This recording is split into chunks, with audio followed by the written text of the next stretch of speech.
What is up, everybody? My name is Halo. Welcome back to this channel. We're solving Codeforces problems in Python. In today's episode, we are going to be solving a problem. Okay, and this problem is called elephant. Okay, an elephant decided to visit his friend. It turned out that the elephant's house is located at point 0 and his friend's house is located at some point x of the coordinate line. In one step, the elephant can move 1, 2, 3, 4, or 5 positions forward. He cannot move backward. We need to determine what is the minimum number of steps that he can make in order to get to his friend's house. That's it. This is the question. Let's go ahead and see how we can solve it. I'm going to quickly sketch through this problem because it is quite a simple solution, but we just need to visualize what we're doing right now. So maybe I'll just cut to that. Okay, we got the board, so we know there's an elephant and we know there's a friend. Let's call him F. And they're saying this is basically on the coordinate system, okay, at point 0 in X. Okay, we're not considering Y at all in this problem. We have our very trusty elephant and we have the friend at some point in the X direction. Now the elephant can move 1, 2, 3, 4, and 5 spaces. We need to find out what is the minimum number of spaces to go. Okay, let us say friend F is at 10. Okay, what will be the minimum number of steps? Well, if you guys say the answer is 2, give yourself a pat on the back because that is the right answer. I will say since he can move 5, elephant will take first step and go to 5, second step will go directly to 10. Okay, now the question remains if he is at 11.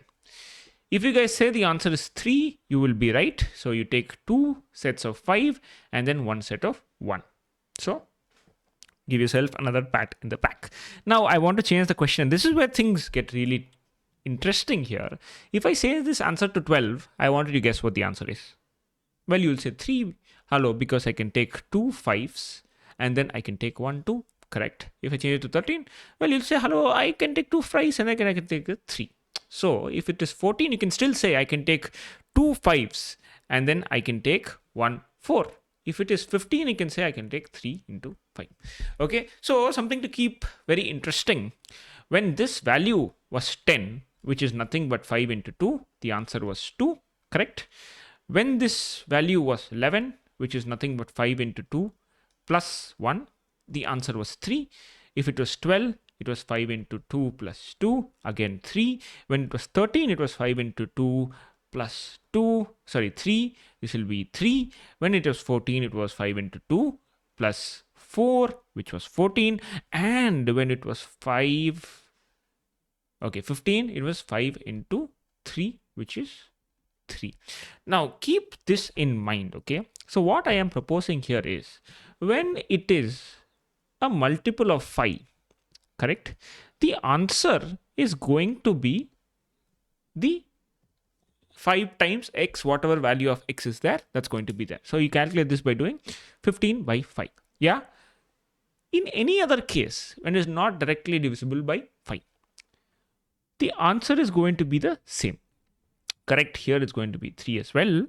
So our problem has really demystified into a very simple pattern here. If it is a multiple of 5, go ahead and say whatever this value of m is. If it is not, if it is m into 5 plus y, if this is the pattern, the answer is going to be this value plus 1. That's it. Okay. So how do you find this? That's a very interesting question, right? So I am going to say this value is there, 5. Okay, let's say 11, for example. 11 percentage, if you guys have heard of this operator, this is called the modulo division operator. It will give you the remainder. Okay. If the modulo division operator here, what is 11 percentage 2? It's going to be 1 because 11 by 2 will be 5 points. So 5 will be the quotient and 1 will be the remainder. So that'd be the case. But 11 by 5 is going to give you 1. Okay, so if you break this down, it's very, very simple. We're going to go ahead and see if our number is a multiple of 5. If it's a multiple of 5, the answer will be same. If it is a multiple of 5, this modulo division will give 0, by the way, because let's say 15% 5 is going to be 0 because there's no remainder. But if it is anything other than that, let's say 16% percentage 5, the answer will be 1 in this case. So if it is 0, do nothing. If it is anything other than 0, let's go ahead and add plus 1 to the answer. The answer by default will be that x number floor division of 5. This will give you the quotient. We're going to find if there is a reminder. If there is a reminder, add 1 to the step. If there is no reminder, just go ahead and give the quotient as the answer. If that makes sense, let's go ahead and see how we can do this in code. But if it made perfect sense to you, I highly recommend to you to do this on your own. Okay, so let us go ahead and take the input. Let's take n as the input. So n will be int of input. So I'm going to do int of input. Okay. And then what are we going to find? Again, we said, right, if n percentage 5 is equal to 0. Okay, first let's go ahead and take a base answer. Okay, this base answer is going to be in floor division 5. And we said if this has no reminder, it is just a multiple of 5, just go ahead and print the quotient itself, which will be the base answer. This base answer will be the quotient. Okay, if it is not, there is a reminder, just print this base answer plus 1.